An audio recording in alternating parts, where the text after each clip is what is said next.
Nathan, better known as CrazyhermitDM. I'll be guiding you through the sprawling landscapes of tabletop RPGs, sharing my views, experiences, and opinions. And joining me on my quest are my fellow adventuring friends, each wielding their own storytelling ability and boundless passion for the community we've come to love so much. As we quest along this road together, I'll be interviewing many from the hobby and community as well, shedding light hopefully on all aspects of what we've come to love so much. Welcome to my podcast, The Hermit's Homebrew. I had that basically that opening room planned for God because we had taken a 3-week break or whatever just because of scheduling issues or whatever.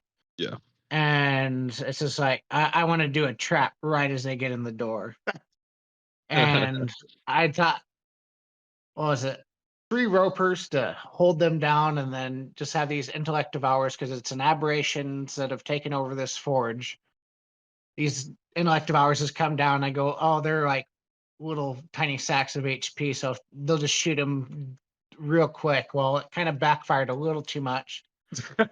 and then backfired too much. It was one attack. That intellect devour hit him once and he went to 0. Yeah, well, he did the really good Dungeon Master idea of, hey, I have a paladin that has a 26 armor class.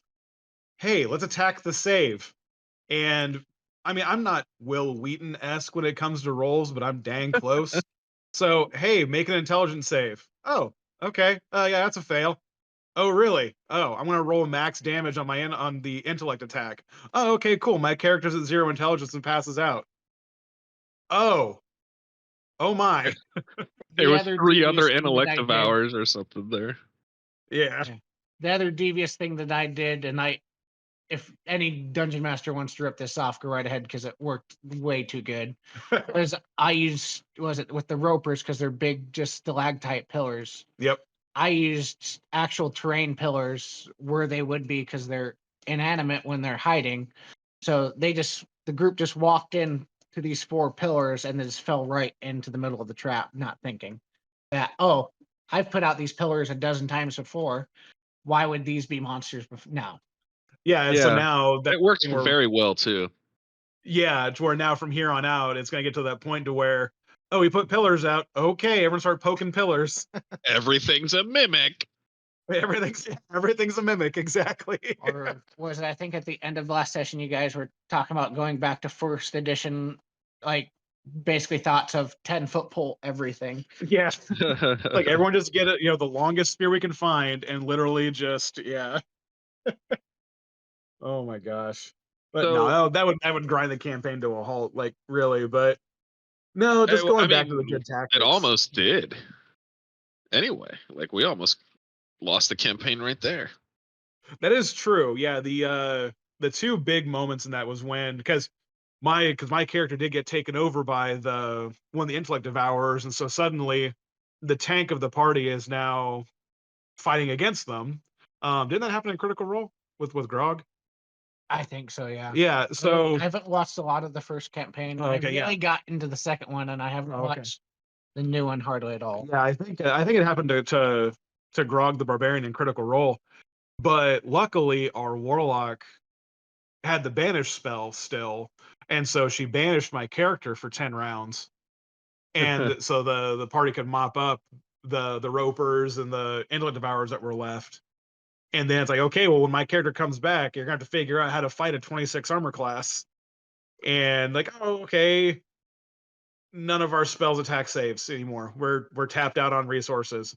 What the hell are we gonna do? But I gotta say, everybody missed except Toy Bar. That's all I'm exactly. saying. Oh yeah, and then like your character just like I was actually rolling good with them, and it was almost like an anime villain just taking on this one solid group of.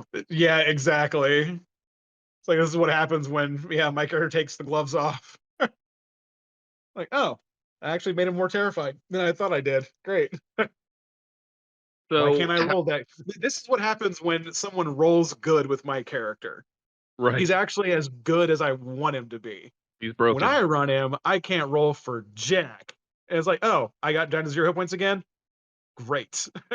So how did you decide to play the Conquest Paladin for this campaign? Oh, well, I normally don't. I don't play tanks. That's not my jam. My very first character was a ranger back in 3.5, and that's that's just how I play a lot of games, be it video games, tabletop, whatever. Is more of the mobile, the skilled The Legolas stuff like character. that. Yeah, and so I try to look at stuff and go, hey, what haven't I done before? I really want to bring back one of my sorcerers because he got killed in one of my previous campaigns, but I think he'd be a really interesting character to run. And so I was like, okay, what when Nate approached me with, hey, we're gonna do another game, I was overjoyed because it had been what 5 or 6 years since we'd played D&D, Yeah. together. And so I was ecstatic about that. And I was like, okay, what haven't I done? And so I pulled the player's handbook out and I started flipping through. I was like, oh, I haven't played a tank before. What do I want to do? And so then we came across Paladin. Yeah, okay, that's pretty good, but I don't want to be the stereotypical knight in shining armor. I want to, I want to do something weird. And so I started looking at all of the great plethora of oaths to take, and knowing we were playing in a Nordic campaign, I was kind of going, okay, what kind of Nordic paladin, like what would that be? Like he wouldn't be the, wear heavy armor and run around and save the damsel in distress from the great dragon, even though that would give him great glory.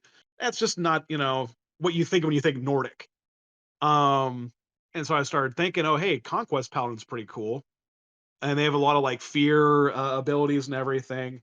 And then I went online and I literally watched a video of how to play a Conquest Paladin.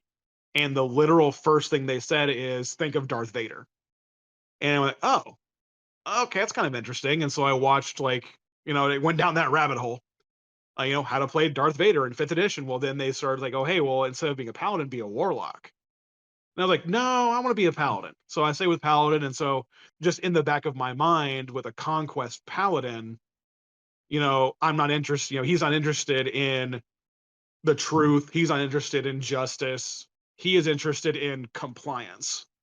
So I don't care, or I'm sorry, my paladin doesn't care, who's right, who's wrong. Right now, I need you to do what I'm telling you to do, and then we can figure it out later of right and wrong, to where peace and compliance are more important. And so I kind of keep that in the back of my mind of, okay, in this situation, how would that factor into his mindset, while still understanding that I'm a player in a group of 4 to 6 others. I still want to let the other members of the party play their characters, either Toy Bar or, any of the other characters, give them their moment. So there was one moment to where I know kind of had she kind of said something to where she arrested a guy and she had him in shackles and we were going to move on, and my character goes over, grabs the guy by his head and slams against the wall and kills him. And I remember her looking at you and going, why did he do that? And you just shrugged and went, Conquest Paladin. And then we moved on. And so that's kind of one of those moments where I kind of went, maybe I need to take a step back for a sec. Maybe that was a little too hardcore. So let's reel it back a little bit and, maybe just role play it instead of, I don't know, kill everybody. Yeah, it was So cool. that's kind of like what I keep in the back of my mind when playing Merrick the Conquest Paladin. He's been a lot of fun. No. Ironically enough, or whatever, when we first started this Descent to Avernus, what it was just going to be because we'd used the Zariel angel figure. You guys I'd already had this book, and I was looking through it, and I saw the villain. I'm like, I know immediately who this is in our world or whatever. It was Rathgrith from the previous campaign with Kilk. It's like it just, everything just screams her. And then and she was just going to be the choice. and she was just going to be the big baddie for this campaign. And about halfway through this campaign, because I was done with the Overseer. I tried to big bad him twice in 2 previous campaigns. Those campaigns had petered out, and I'm just like, this dude's a curse. Anytime I try and use this guy as a villain, He's the true he's a big jinx. bad. Yeah. And so I just took it as a superstition. And then Brent's wife, who plays a rogue, about halfway through, I think she's kind of getting bored of 1 action per combat, sneak attack. I'm done. And then she started liking spell, and then she always played like a spellcaster with multiple options. So she went druid, and then just like druids are the antithesis to this aberration thing, which Rathgrith is honestly, she's an anti-villain. She's a bad person trying to do the right thing with the wrong way. Well, since she's playing a druid, it's like, well, I guess these aberrations are coming back because I need to give this druid some sort of big arc for the end of this campaign. And I'm just like, yeah, let's hope this superstition does not like hold true a third time. Let's hope a third time is the charm. Third time's the charm. Yeah. Are you Well, saying I'm that gonna she's tell you- doing it for the wrong reasons? She's doing Yeah. the wrong Yeah. thing. Yeah. She's But trying to that stop depends the on who you overseer. talk to, right? Her methods are destructive and violent, to be sure. You know, she's destroying an entire city, but you know, it's the sacrifice of few to save many idea. Yeah. Exactly. You believe And- she's saving reality. Yeah. Yeah. At what price to save the 9 realms? You know. And that's what that NPC paladin lady said to Toy Bar last thing. And she goes, because you're like, well, why would we find a different way? And she goes, well, if you find a different way, I'm all game for this. But Yeah. what are 2 cities compared to the 9 realms? Yeah. Right. Which, you know, in the grand scheme of things, you got a point. You know, you've got a otherworldly monstrosity coming through that's going to start, you know, eating the 9 realms. You kind of go, you know, she's got a point there. But The other thing is, if this city falls, which is this city in Descent to Avernus, which is ethereal in the book, but I call it Trudway in ours. I've already kind of like hinted. It's like this ain't gonna satisfy her. She's probably gonna want another city, which is pretty much 80% of the group's hometown. Yep. Where all their NPCs that they care about, that they grew up with, that they grew up in this town. Except for Nick's character, who originally grew up in Trudway but moved to Herfell. Yep. And that gives him a double stake because now he grew up in the city that's captured, or was born in the city that's captured, and now possibly the one that he was living in is now probably next. And it's an even bigger city. It's even bigger, yeah. And you drew my character into it because the city that when we went to investigate the city that disappeared, found out that my character's mom had a huge fight with my character's dad. Yeah. And so she attached herself to this envoy from our city to the next, and they were there when the city got attacked. Yeah. So I feel now we have to, what was that? I feel like now is a good time for you to introduce everybody to how your dad was introduced to you in this campaign. I will say as a caveat before he begins the story, I came up with this idea because I started watching the latest season of The Boys when it first started coming out, which I think is the 3rd season. Yeah, I think with season Jensen Ackles, Yes, yeah. Soldier Boy, Soldier and Boy. I'm just like, and then the brothel came about, and all that, God, yeah. which I'll let you explain from your point. Like, Okay. So first, was it session 1? Literally session 1, or was it 2 or 3? It was like 2 or 3 It was within the because first couple of Yeah, first couple of sessions. Yeah, it doesn't matter which one. First couple of sessions, we're investigating this cult that is operating in the city. And so my character, as one of the captains of the guard, is in charge of the investigation. Well, through our investigations and everything, we find out that there's a lead at one of the local bathhouses, the Wild Ram. And so we go to storm the gates as it is, and there's this satyr that was asleep in the front garden of the Wild Ram. Come to find out, this is Toybar, the son of the operators of the Wild Ram. So, which is Very rude of Chase's you to wake character. me up, which by is the way. Chase's character, yeah. And Very rude of you so, to wake me up from my nap. and so, being, falling into the role of captain of the guard and life experiences and whatnot, you know what? Hey, let's go in, let's put our foot down, and let's be the conquest paladin. So kick the front door in, run in. This is captain of the guard, and this place is under investigation. Everybody stay where you're at. And, the other party members sweep in and get all tactical with it. Well, we come around the corner, and there is an elven man in a in a bathtub with three of these women helping him bathe, and by helping him bathe, I mean vigorously helping him bathe. You can use your imagination on that one. I believe that was the Um, exact words that Nathan used as well, was vigorously vigorously cleaning him under the water. under the water. Yeah. Come to find out, my character is a half elf. This is my character's father, and he is one of the council members of the city. Yeah, one of the leading Senators. One Sorry. of the three leading senators that run the city, because we're playing a republic. Yeah, Republic. Yeah. Yeah. And so now it's just like, okay, how do I play this? Here's my dad getting a hand job from three women at the bathhouse that I'm investigating for being a part of a cult. And the owner and the sons of the owner is right here with me. What? Oh, son of a. So I'm yeah, very happy. Yeah. And then so that's why you and mom had a fight. So she knew you were doing this. I think was it you, Dad, who originally asked? It's like, does mom know about Does this? mom know about this? Yeah. And then I had said, as your father or whatever, it's like, well, yes and no. She knows about another person, and Yeah, she knows about another. Yeah.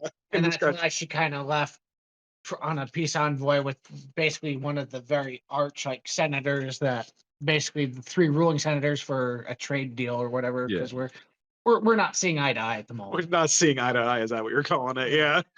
And he didn't seem too upset by this either, which would honestly make sense if he's like a very old elf, and if this is probably not his first. He's probably outlived any of his human children or human wives that he may have had. Yeah, because even if he had a human wife and then had another half elf child, and being full elf, yeah, you're right. He probably outlived even half elf children. To him, he's probably So just like, why is she so mad at me? Whatever. That's an interesting question for Nate. Does Merrick have any cousins running around, or half brothers, half sisters running around? I haven't investigated that yet. Yeah, you do have as you know, you do have a brother that's also a captain of the guard that was actually the original quest giver to it all. Yeah, he was actually the one that came to me and was like, "Hey, I need your help." Like, oh, okay, cool. Like, yeah, I'll help your brother. Yeah, you're investigating. It's like you're the head of basically the high class part of this thing. Yeah. You have the easy job. I have the low part of town. Yeah. These gates are being flooded by refugees from the other town. Yeah. Yeah. So, I'm up in the cloud district where you don't come very often. Yeah, so this started off as me, Toybar, our happy-go-lucky chaos mage, was being accused of being part of this cult because you guys found the entrance to the cultist place in one of the back rooms. Yeah, it was the entrance to the underground cult was in your bathhouse. How were you not involved in this cult? Yeah, I was asleep, man. In the book, it is the Cult of the Dead 3, which actually appears in Baldur's Gate 3. And I had changed it to 3 dead gods that had died in Ragnarok. So it just kind of seamlessly. Dang. Yeah. And that was who was that? That was Thor, Tyr, and who was the other one? Odor. Odor, yeah. Odor. Okay. And that was the twist with this one these are 3 actually neutral good, or at least neutral gods. They weren't evil gods like in the book. And so it's like this cult's actually very neutral, or trying to do their own thing for good dead gods, but they're good gods. It's just and that's You been set like the- the You that's set been the the tone. recurring theme. Yeah, and you set the tone for the campaign, right? Because, like you said, they're neutral in reality, these guys, but what they're doing is kidnapping people and trying to figure out ways to resurrect Thor, right? Yeah. For Well, probably yeah, we found a hoping that sarcophagus full of blood. Yeah. and Thor's skull, right? So yeah, with Thor's skull in it. Yeah. if you think about the play behind that, they're probably trying to bring Thor back because he was a good god. And because, he would bring more balance back, or right. Yeah, I But would. they're I would going agree with Nate. about They're it more in the revered wrong than way. Good, but yeah. Right, but they're going about it in the wrong way, right? They Yeah, probably exactly, believe yeah. if Thor comes back, lots of people will be saved, miracles could happen, like all this great stuff for everybody, but in reality, they're just killing people, hoping that they're going to resurrect this god who's probably not going to be happy about them killing all these people in his name. And what would happen to a god, that's revered and generally works for the good of the people, if he comes back through like this blood sacrifice ritual? Right. What would that do to his outlook on everything? What that could fundamentally change them as a god, to where he could come back as Korn from Warhammer. Yeah, I'm the Right. god of war, but Whoa. guess what? We're gonna start murdering people. Don't give Nathan any ideas about my monkey's paw. Like, imagine if I just used that monkey's Damn. paw to be like, I wish for Thor to return. He comes back as like, the Chaos Space Marine version of Thor. Thank you. But I didn't think about that. I want to tuck that away and just keep back to the original subject. If I can tuck that away in my DMs folder. But you hit the nail on the head and I'm glad that you guys have picked up on. That's basically the recurring theme of any kind of in quote bad guys. Is all these guys are in quote bad or neutral guys, and they're all trying to actually do the right thing, but the wrong way about it. Like the cult's trying to resurrect a good god, but they're kidnapping people. Yep. That Mages Council, they're trying to do their own thing and reform themselves, but they've been taken over by an entity that's doing this, and now they just are apathetic to anyone else. So they're not really doing any good, but they're trying in their own right. Or was it when you guys finally got to Ethereal or Trudway? Finally. You guys ran into Walden Winters, the vampire. Oh. He was actually turning people in the city into vampires before they could actually fight for their town and have a living chance, but they were being turned into vampires. But they made that choice. He wasn't forcing them, or so he said he wasn't. We never really found out. But he was offering them the power of a vampire to combat the elementals and the giants. So those people were basically making a choice of turn into a vampire and fight, or just get eaten. Yeah, it ain't a hard eaten choice. Titan style, right? So yeah, eating Attack on Titan style. You guys ran into at least 3 or 4 fire giants. You guys ran into an elder fire elemental, which that thing was crazy. With the legendary actions to it, I think Nick said gave him flashbacks to WoW with the area of effect things I had given it. Oh, probably to the Ragnaros battle. I think he even said that. He's like, this feels like Ragnaros. Nick and I were huge World of Warcraft guys. And Ragnaros was the fire god in World of Warcraft that you fought at very early on in the World of Warcraft in days. Was he? I actually never got into World of Warcraft. You guys are a little bit more versed on that than me. And even when you throw out some more, I usually sometimes end up going and looking it up and seeing if I could steal from it. Yeah, that's always full of great stuff to steal from, for sure. Yeah, I think I've played like an hour, maybe an hour and a half of World of Warcraft, and for some reason, I'm like, this isn't for me for some reason. That's one of those games where it doesn't start until you've already gotten to max level. Then the real game starts. Then you're going through storylines. Then all kinds of cool stuff is happening. So that's when the game really starts. But I mean, I took my original character that was in this campaign was Rumlock, was basically a dwarven slayer. And, from Warhammer Fantasy, yeah. Yeah, And I can't wait to play him again. And honestly, I feel like as fun as Toy Bar has been, I think Rumlock would have been a wild addition to this party. Except the party probably wouldn't have lived through many things. The interactions between Brent's character Merrick and Rumlock would have been very, very interesting, considering that he is basically quintessentially like the stereotypical dwarf berserker barbarian. Okay.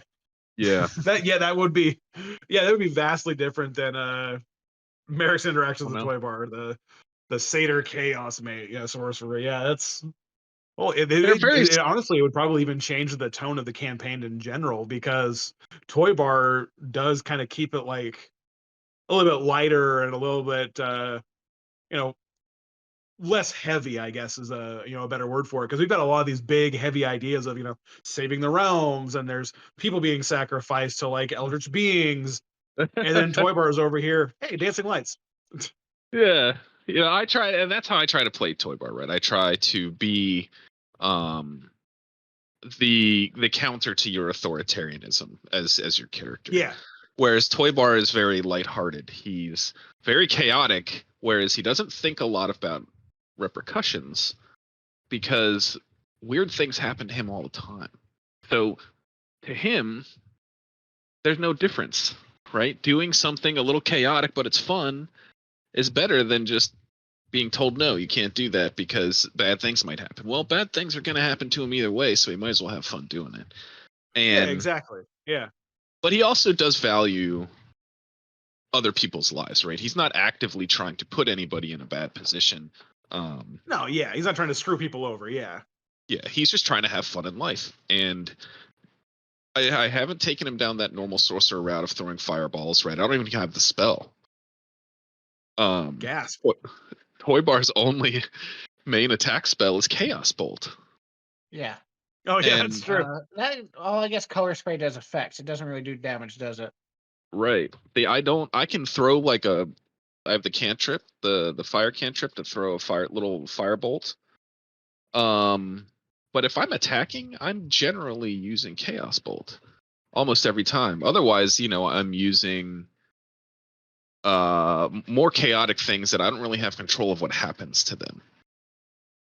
What is it? Nasser's Cube, I think, is one of the ones I use, and I have to roll a d4 to see what happens to anything that steps in it. Oh yeah, I remember that. Yeah, I remember using that one. Yep. Yeah, and I like to come up with these ideas. You also notice that Toy Bar very rarely uses damaging spells. Most of the spells that I ever use are... Yeah, you're right. Are effects. Yeah, I'm basically playing in a way where Toy Bar's not hurting people.